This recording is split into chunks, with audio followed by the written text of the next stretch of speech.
बोलू शकत नाही. कारण कसं बघा, आज युट्यूबच्या माध्यमातून पेटलेले मार्गे धगावलेले मार्गे आपण रोज बघतो, बरोबर ना.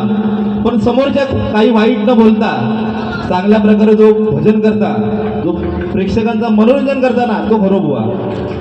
आणि बुवा आज त्याच्यासाठी तुमकाने मागा बोलवलेला. आता आपल्या जागेवरती दुसरे असले असते, बरोबर ना. कसा बघा, आपली संगत जर चांगल्याची असाल, संगत तर सगळा सुरळीत चांगला होता.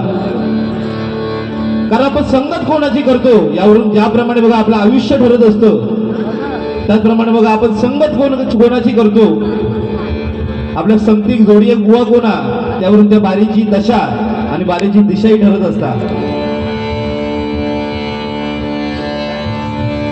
कारण बघा, माणूस घडता तो पण संगतीत आणि बिघाडता तो पण संगतीत, बरोबर ना.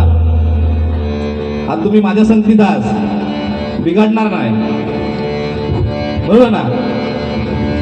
कारण संगत करा चोरट्याची, संगत करा चोरट्याची, तुम्ही चोरटे होणार. संगत करा दारुड्याची, दारुडे होणार, लक्षात ठेवा.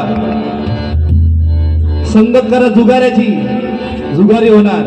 पण संगत करा संत माणसाची, संत नाही होणार, पण संतांच्या आमचे चांगले गुण घेणार आणि तुमच्या आयुष्याचा भला होणार, बरोबर ना.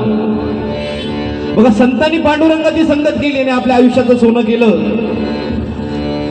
आज बघा, पांडुरंग युगे 28 विठेवरती उभा आहे. कोणाची वाट पाहतोय तर भक्त सख्या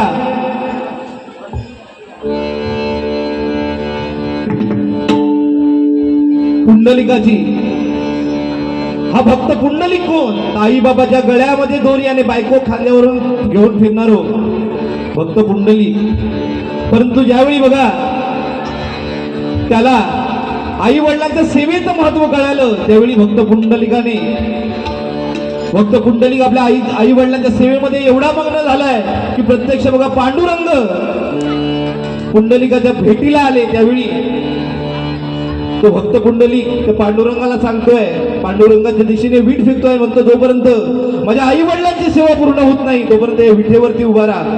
प्रत्यक्ष बघा, परमेश्वराला सुद्धा एका जागेवरती उभं करण्याचं सामर्थ्य आपल्या आई वडिलांच्या सेवेमध्ये आहे. या भजनाच्या माध्यमातून एवढंच सांगतोय की आपल्या आई वडिलांची सेवा करा. आई वडिलांच्या सेवेसारखं मोक्ष प्राप्तीचं दुसरं साधन नाही. या ठिकाणी रुपावली घेतोय.